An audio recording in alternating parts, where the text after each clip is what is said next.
Good day, students at home. Today we want to continue from where we stopped last week. Don't forget that we are looking at types and characteristics of government. And today we'll be looking at presidential system of government. We have 3 lesson objectives. We want to know the meaning of presidential system of government, the characteristics of presidential system of government, and the last one will be looking at the merits and demerit of presidential system of government. So let's quickly go to the definition of presidential system of government. Is one in which the 2 offices of the head of state and the head of government are held by only one person called the president. United States and Nigeria are 2 good examples of this system. Nigeria began to operate presidential system of government in 1979.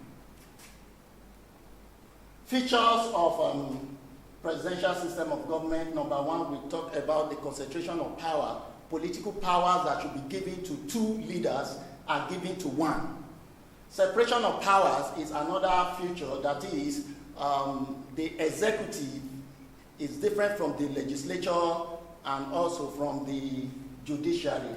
Fixed tenure. In presidential system of government, there is what we call fixed tenure. The president has fixed tenure. In Nigeria, the president has 4 years to use, except he's elected again for another 4 years. So at most, the president will use 8 years. And after 8 years, no matter how good such person is, he must leave the office. No formal opposition party.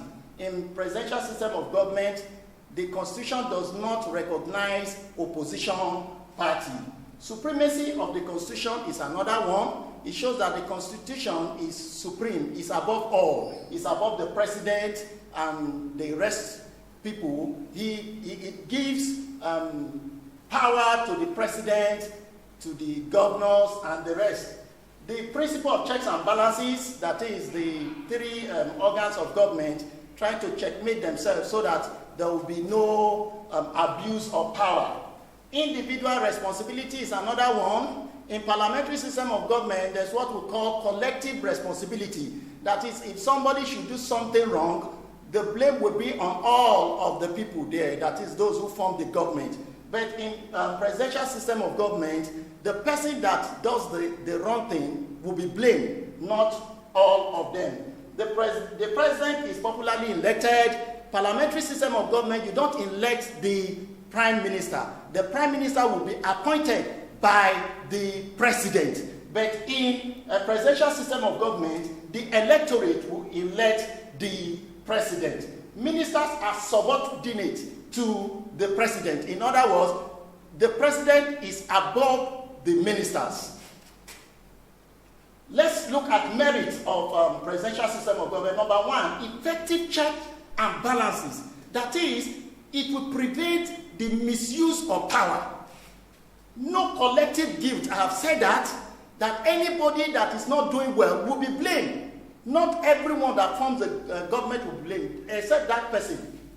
Fixed. Every president has its own fixed term, and when his time is over, he needs to leave the office. Supremacy of the Constitution. The Constitution prevents people from abusing powers. Stability in government, yes, it will promote stability in government. No usual conflict and tension between the 2 leaders.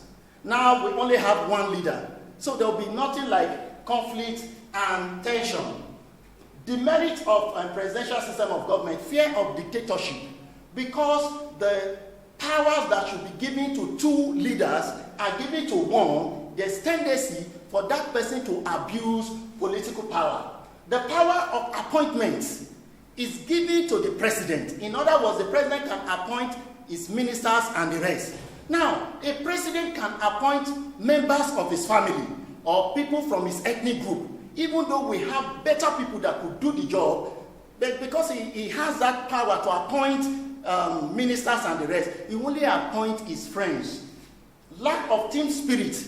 The ministers are subordinate to the president. Unlike the parliamentary system of government where they are equal, It's just that the Prime Minister is first among equal. It is prone to bribery and corruption. No security of tenure for ministers because the president can remove them at any time. And frequent friction between the legislature and the executive. Please, let's meet in our Google class for further discussion on this topic. Thank you very much.